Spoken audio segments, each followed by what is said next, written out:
ஜெயச்சந்திரனின் அடடா audio offer 5 முதல் 70% வரை டிஸ்கவுண்ட். ஆச்சி கொழுக்கட்டை மாவு வந்தாச்சு. ஆச்சி கொழுக்கட்டை மாவிற்கு கொழுக்கட்டை அச்சை கேட்டு வாங்குங்கள். நலம் காக்கும் ஸ்டாலின், உங்கள் குடும்பத்தின் நலன் அரசின் பொறுப்பு. கட்டணமில்லா மருத்துவ சேவைகள்.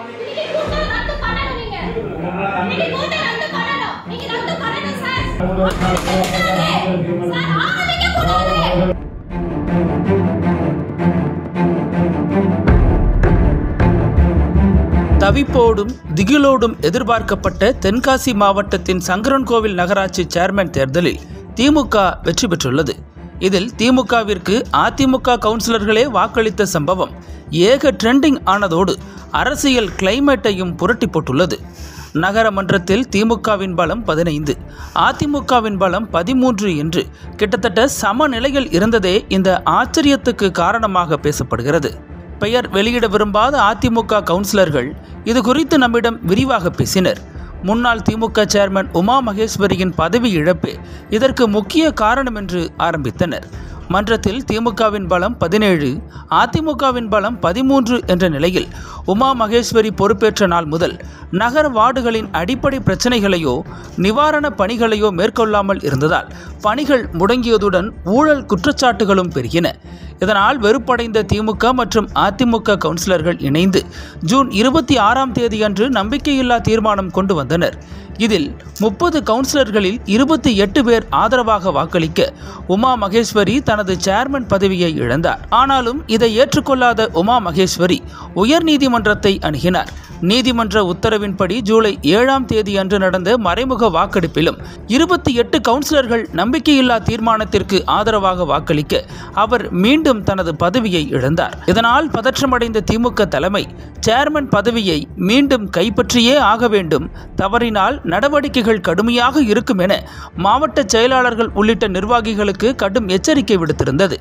இரு கட்சிகளின் பலமும் கிட்டத்தட்ட சமநிலையில் இருந்ததால் தேர்தல் முடிவு எப்படி வேண்டுமானாலும் வரலாம் என்ற நிலை உருவானது. 2 கட்சிகளின் பலமோ அடுத்தடுத்து சம அளவில் இருப்பதால் சேர்மன் தேர்தலில் எந்த கட்சியும் பதவியை கைப்பற்றலாம், எது வேண்டுமானாலும் நடக்கலாம் என்கிற இக்கட்டான சூழல் உருவானது.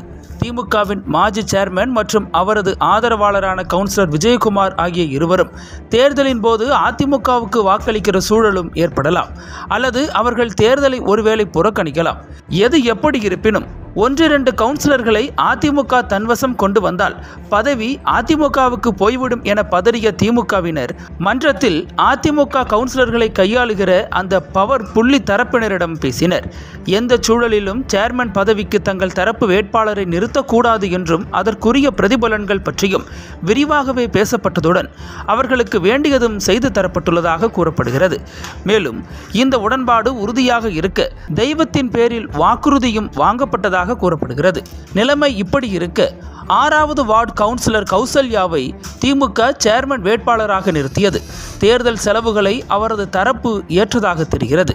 சேர்மன் தேர்தலை எதிர்கொள்ள அன்பளிப்புகளும் கரன்சிகளும் கரை புரண்டன.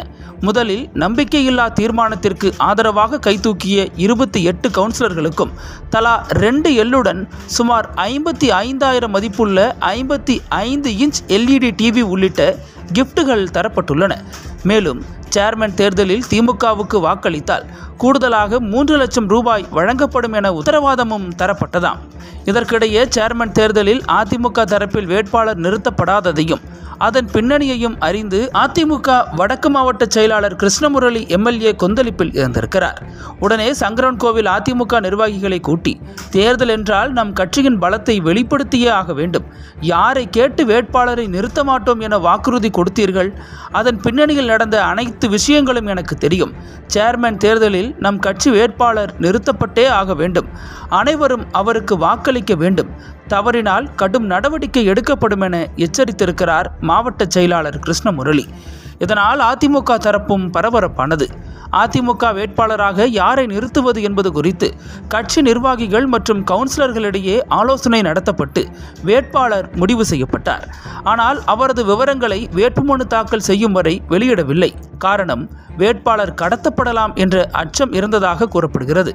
தேர்தல் நாளான ஆகஸ்ட் 18ஆம் தேதி அன்று சங்கரன்கோவில் நகராட்சியில் பரபரப்பும் எதிர்பார்ப்பும் கிளம்பியது. நகராட்சி ஆணையர் சாம்சன் கிங்ஸ்டனிடம் திமுக சார்பில் வேட்பாளரான கவுன்சிலர் கௌசல்யா சேர்மன் பதவிக்கான வேட்புமனுவை தாக்கல் செய்தார். அதன் பிறகு எதிர்பாராத நிகழ்வாக அதிமுக கவுன்சிலர்களுடன் உள்ளே வந்த 26வது வார்டு அதிமுக கவுன்சிலர் அண்ணாமலை புஷ்பம் வேட்புமனு தாக்கல் செய்தார். இது அங்கிருந்தவர்களை ஆச்சரியத்தில் ஆழ்த்தியது. அண்ணாமலை புஷ்பம் அதிமுகவின் முன்னாள் அமைச்சர் ராஜலட்சுமியின் ஆதரவாளராம். சொல்லி வைத்ததைப் போல திமுகவின் முன்னாள் சேர்மன் உமா மகேஸ்வரி மற்றும் அவரது ஆதரவாளர் 17வது வார்டு திமுக கவுன்சிலர் விஜயகுமார் உள்ளிட்டோர் தேர்தலை புறக்கணித்ததால் மீதமுள்ள 28 கவுன்சிலர்கள் வாக்கெடுப்பில் பங்கேற்றனர். வாக்கெடுப்பில் திமுக வேட்பாளர் கௌசல்யா 22 வாக்குகளும் அதிமுக வேட்பாளர் அண்ணாமலை புஷ்பம் 6 வாக்குகளும் பெற்றனர். இதனால் திமுகவின் கௌசல்யா வெற்றி பெற்றதாக அறிவிக்கப்பட்டு சேர்மன் பதவியை கைப்பற்றினார். மன்றத்தில் திமுகவின் பலம் 15, அதிமுகவின் பலம் 13 என்ற நிலையில் 7 அதிமுக கவுன்சிலர்கள் திமுக வேட்பாளருக்கு ஆதரவாக வாக்களித்ததால் அவர் சேர்மனாக அமோக வெற்றி பெற்று அரசியல் வட்டாரத்தில் ஆச்சரியத்தை ஏற்படுத்தினார். சங்கரன்கோவில் அதிமுகவினர் எதிர்பாராத வகையில் அவர்களது கவுன்சிலர்கள் திமுகவுக்கு ஆதரவாக வாக்களித்தது அதிமுக தரப்பை அதிரச் செய்துள்ளது. இதனால் அதிமுக மாவட்ட செயலாளர் கிருஷ்ணமுரளி தனது கட்சி கவுன்சிலர்களின் இந்த செயலை ஜீரணிக்க முடியாமல் கடும் கோபத்தில் இருக்கிறாராம். மேலும் இந்த தேர்தலில் அதிமுக தரப்பில் நடந்த அனைத்து நிகழ்வுகளையும் கட்சி தலைமைக்கு எடுத்துச் செல்லும் நிலையில் உள்ளார். காரணமானவர்கள் மீது நிச்சயமாக நடவடிக்கை பாயும் என்ற பரபரப்பு கட்சியினரிடையே கலக்கத்தை ஏற்படுத்தியுள்ளது. அதிமுகவின் அமைப்பு மற்றும் தொண்டர்களின் ஒழுக்கம் குறித்து தொகுதி மக்கள் மத்தியில் எடப்பாடி பழனிசாமி தீவிரமாக பிரச்சாரம் செய்து வருகிறார். தேர்தல் நெருங்கி வரும் நிலையில் அனைத்து கட்சிகளும் தேர்தல் பரபரப்பில் உள்ளன. இந்த சூழலில் அதிமுகவினர் திமுக பக்கம் சாய்ந்தது அரசியல் வட்டாரத்தில் ஆச்சரியத்தையும் திகைப்பையும் ஏற்படுத்தியுள்ளது.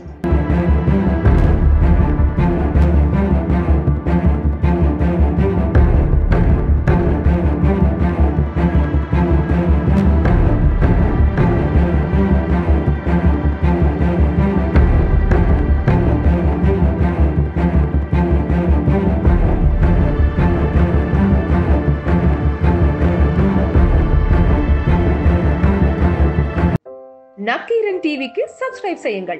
உங்கள் ஆதரவே எங்கள் பலம்.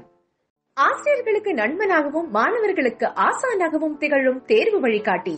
ஒவ்வொரு பாடத்திற்கும் அனுபவமிக்க ஆசிரியர்களின் துல்லியமான தெளிவான விடைகள். CNC இருக்கு, தேர்வு பயம் எதற்கு? இது தீரன் பப்ளிஷிங் ஹவுஸ் விற்பனை வெளியீடு.